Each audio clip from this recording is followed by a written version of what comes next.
For one group of parents, it has been their mission to stop hazing on college campuses. They've taken that fight to Capitol Hill, the House recently passing the Stop Campus Hazing Act.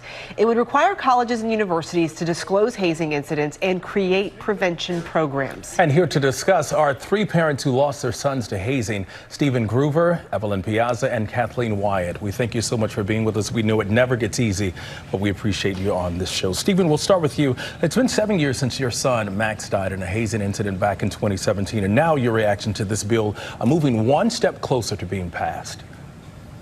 Yeah, it's greeted with a lot of excitement. Our sons didn't need to die, and the hazing just needs to end. And Max had a lot of choices when it came to the different fraternities that he was looking at, and he knew the bad actors on campus. And he knew not to join those guys because they were just bad guys. We had no idea that the Phi Delta Thetas were part of that group. And this bill gets that information out to their hands, and so that we can make educated decisions about the organizations that we join, and we know, who the bad actors are. Evelyn, your son Timothy died after a hazing in 2017. Today would have been his 27th birthday. Yeah. When you think about what's going on and what you're doing, and you think about 27, he would have been 27 today, what goes through your mind? I mean, he would have been engaged or married by now. He would have been doing his dream job of making prosthetics, and all of that got taken away at 19, and it was just so unnecessary.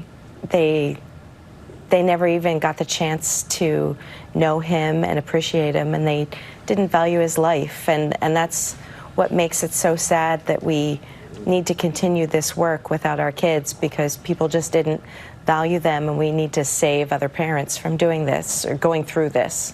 And Kathleen, your son Colin died in 2018. An Ohio law named in his honor made hazing a second-degree misdemeanor. What's your message to federal lawmakers? What do you want them to do?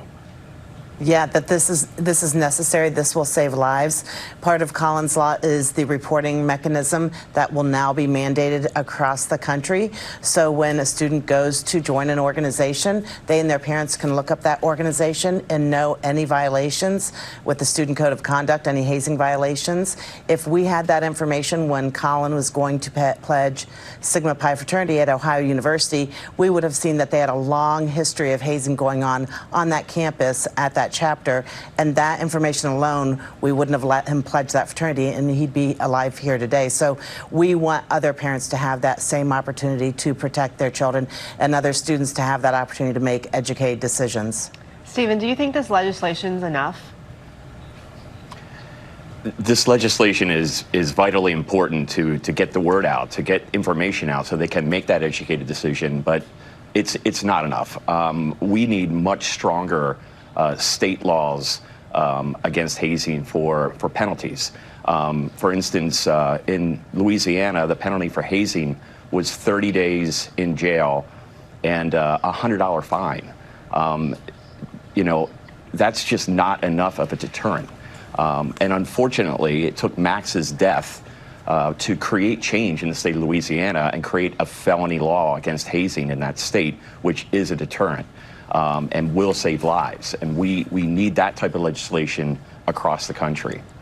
Kathleen, a lot of parents just drop their kids off at colleges and universities across the country. What would you say to those parents who are concerned for their kids?